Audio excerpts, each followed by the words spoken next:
Federal law allows citizens to reproduce, distribute, or exhibit portions of copyrighted motion pictures, videotapes, or video discs under certain circumstances without authorization of the copyright holder.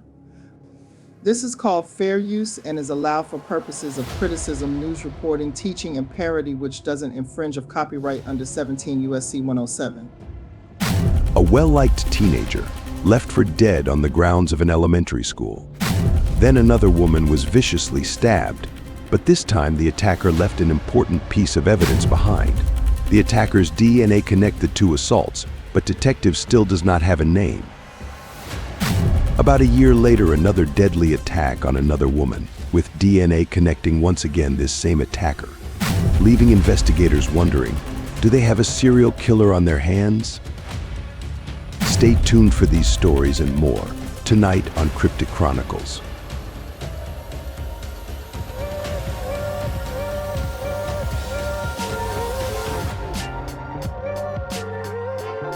Across the bay from San Francisco lies the city of San Leandro, California, a city that has grown increasingly popular among young families for its small-town feel and seaside setting. The evening of November 5th, a storm sweeps in, bringing torrential rain. At 8:30 p.m., Patrol Officer Jim Stark is dispatched to Jefferson Elementary School.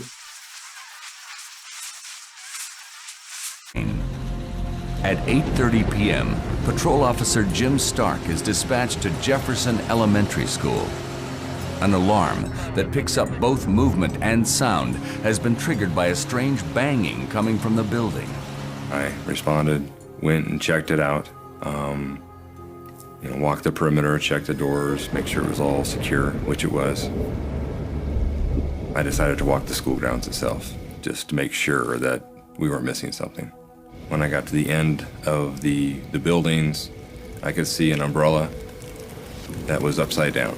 It was open, it was collecting rain.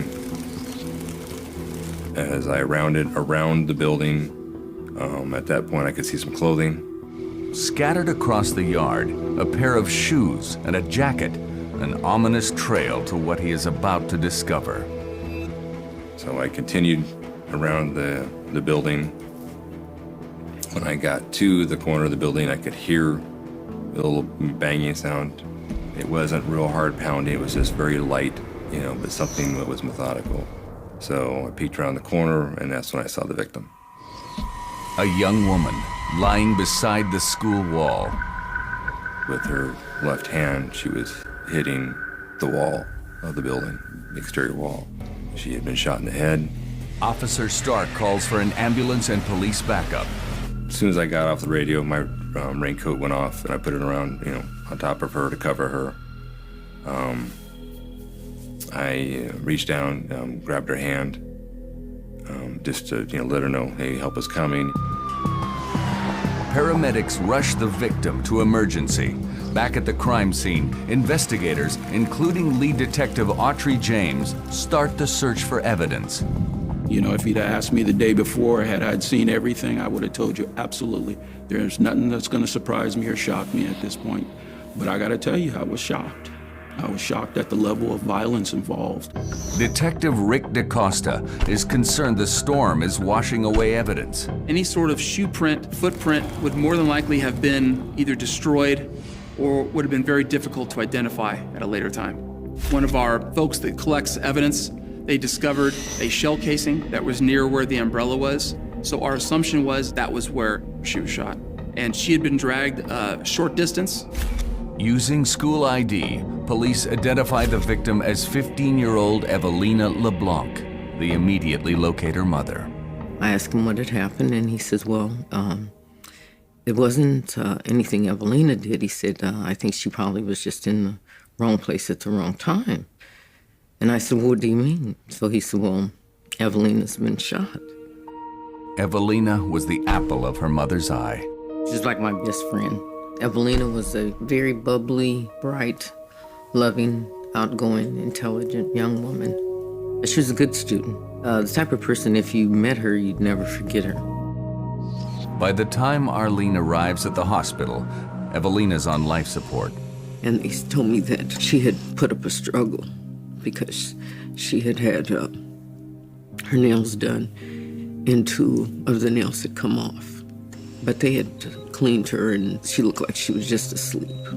So the doctor came in, and he told me that Evelina was not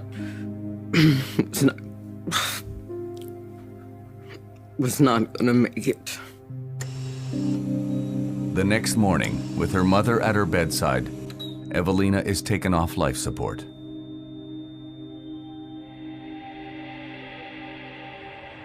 The case is now a homicide. Investigators get to work, searching for her killer. Initially, we didn't know if this was someone who knew Evelina, who was angry with her. We had no idea what the motive was. We didn't know if it was a jilted boyfriend. Police found a DNA sample on Evelina they believe is from the killer. They run it through the national database, but there's no match. Somebody who has this type of disregard for human life more than likely isn't going to just do it once. Our hopes were that at some point, this person's DNA would be uploaded into a database and we would get some sort of hit on this person. Until then, they must rely on more traditional police work to find their killer. What we tried to do is to map out what her day was, from the very beginning when she woke up to the point when she was attacked. What we learned is that Evelina had been at one of the local high schools' football games that day. Evelina decided she was going to leave the game early. She just couldn't deal with the rain and the cold, so she left her friends and headed back using public transportation. We managed to find out which bus she was on, and from there we were able to contact some individuals who were on the bus, and one of them was a bus driver. The driver recalls that after Evelina boarded, a young man started calling out to her. After a short period of time, the young lady got up, walked towards the back of the bus where this young man was, and they initiated a conversation. According to the driver, the two step off the bus together at approximately 6:30 p.m. And it looked as though to her that they were preparing to cross the street. Evelina gets off the bus only 5 blocks from where she's murdered. That was the last time that anyone recalls seeing her alive. Could this young man, a teenager himself, be Evelina's killer? Or can he help lead police to the person who is?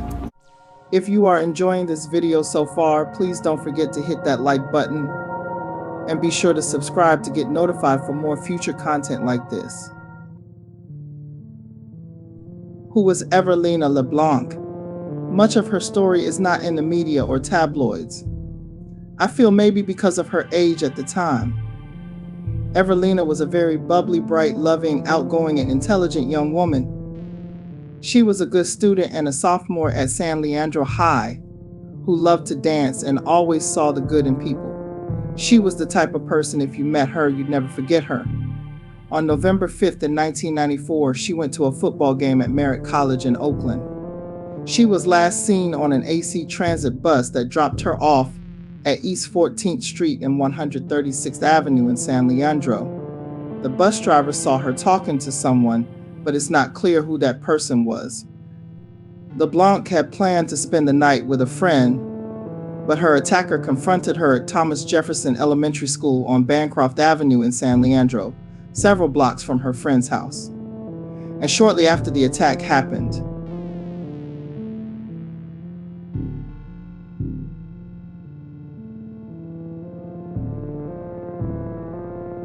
back at the crime scene, investigators, including lead detective Autry James, start the search for evidence.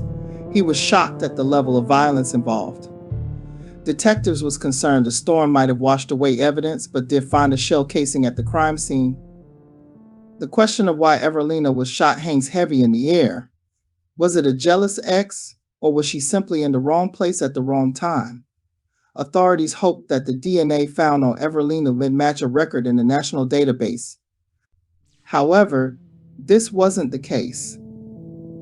The mystery deepens, the case eventually grows cold, and Evelina's killer remained at large for almost 13 years, and finally detectives get a major break in the case. Stay tuned as we dive deeper into the twists and turns of the investigation that eventually led to the capture of Evelina LeBlanc's killer. we were never able to identify who the individual was that got off the bus with Evelina. The frustration level was very high for our agency because this was such a devastating crime. The unsolved crime is also devastating for Evelina's mother. I was very angry. I wanted him captured. I wanted the person captured that, had taken her life. Despite investigators' best efforts, it seems Evelina's savage killer will escape justice. As some of these cases go, unfortunately, the weeks turn into months, the months turn into years, and before you know it, it becomes a cold case. Flash forward 13 years. The cold case murder of Evelina LeBlanc is about to heat up, but in another state. It's a cool March night in Portland, Oregon. 35-year-old Elena Thompson is walking home. I was coming from playing a video poker. Ran into this guy, and he was coming from around a truck, across the street. As the man approaches her, he introduces himself, but she can barely understand his name. It sounds like Nani or Naji. He asked me, was I from the islands? I told him I wasn't from the island. And his temper went sky high, so I lied and said, okay, yeah, I'm from the islands. I was just playing with you, so he came back down to his normal self. There's something off with this strange man. I kind of got away from him and ran across the bridge, and I looked back and I didn't see him anymore. But I still thought and felt somebody was following me. He pops up on a blue bike, and I said, you need to stop following me. I lied to him and told him the police is following me. I just got into it at a bar, and he said, no, bitch, I'm following you. He jumps off his bike. We fight. He pulls out something out of his pocket. At that time, I didn't know what it was, but I heard a click. This was a Fisher knife. He stabbed me in my arm, the top of my head, and he kept saying his God told him to. I felt blood, warm blood. It was just like coming down my face. That one to the head was like life-threatening. As the attacker goes to stab her again, he's interrupted. And it's like this guy came down with a skateboard, put his skateboard down in the middle of the street, brushes over. This guy who stabs me runs and gets his bike and runs off. Elena's savior races to get her help. Time I got to the hospital, through the doors, they said I had 5 more minutes to live. I lost a lot of blood. After I woke up, I seen the pictures they took, and one of the pictures really scared me because my eyes was taped down like I was in a morgue. When police arrive at the scene of the stabbing, they find a vital piece of evidence. Elena's vicious attacker lost his shoe. The shoe is sent to forensic scientist Janelle Scott at the Oregon State Crime Lab. Believe it or not, shoes are left behind at the scene of crime quite a bit. In fact, in the laboratory, we call it Cinderella evidence. But shoes aren't a great source of DNA. If you think of a shoe, it has very little direct contact with the skin itself. So for example, I would expect a good profile from the back of your shirt that rubs on your neck. Shoes generally are separated from your skin by socks. It's a long shot, but with no other evidence left at the scene, police hope DNA will identify this violent criminal. And there's good news, sort of.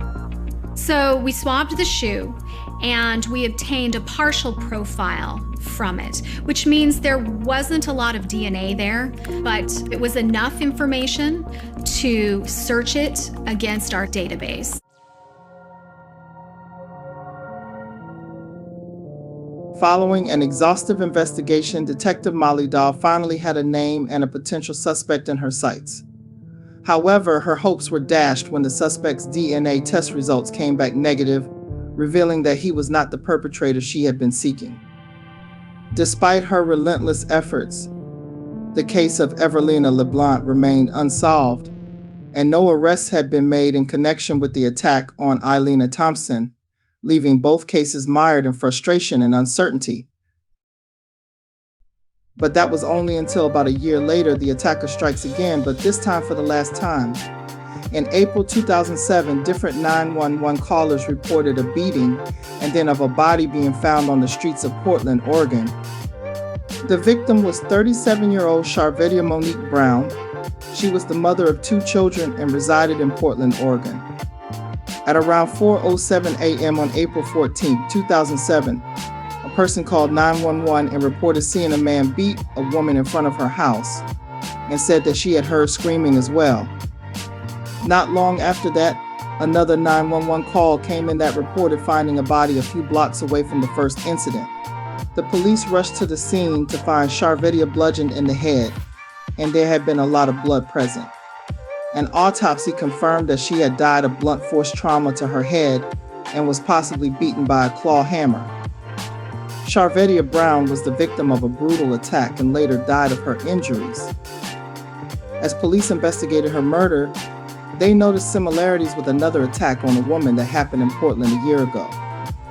The first 911 caller lived in Charvetia's neighborhood, and there was evidence collected from the scene.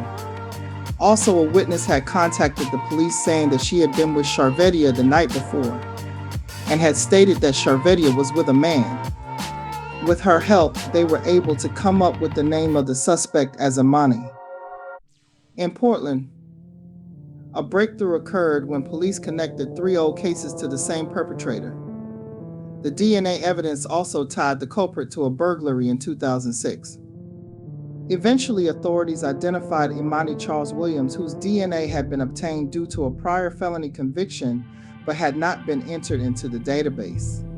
Once processed, his DNA matched samples from the 1994 murder, the burglary, a stabbing attack, and Charvetia's bludgeoning. Imani was apprehended in April 2007, having been just 14 years old at the time of Evelina's attack. His criminal history included drug abuse and prior convictions for theft, criminal mischief.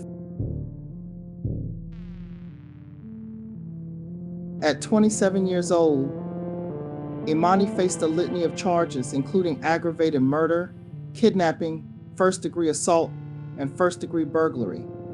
In August 2009, he opted to plead guilty to the murder of Charvetia, receiving a sentence of 25 years to life behind bars. Additionally, he admitted guilt to first-degree assault in the March 2006 attack, resulting in an additional 7.5 years of incarceration. With a minimum of 30 years before parole eligibility, Imani is currently serving his sentence at the Oregon State Penitentiary in Salem, Oregon, as indicated by prison records. In the face of unimaginable loss and enduring pain, the words spoken by Evelina LeBlanc Gibson and Patricia Lacey echo the sentiments of countless others impacted by senseless violence. The closure brought by the sentencing of Williams offers a semblance of solace, knowing that he can no longer inflict harm upon others. As we reflect on this case, let us also recognize the unwavering dedication of law enforcement in bringing justice to those who have been wronged. May the memory of LeBlanc and Brown be honored through the pursuit of a safer, more just society. If you are enjoying this video so far, please don't forget to hit that like button and be sure to subscribe to get notified for more future content like this.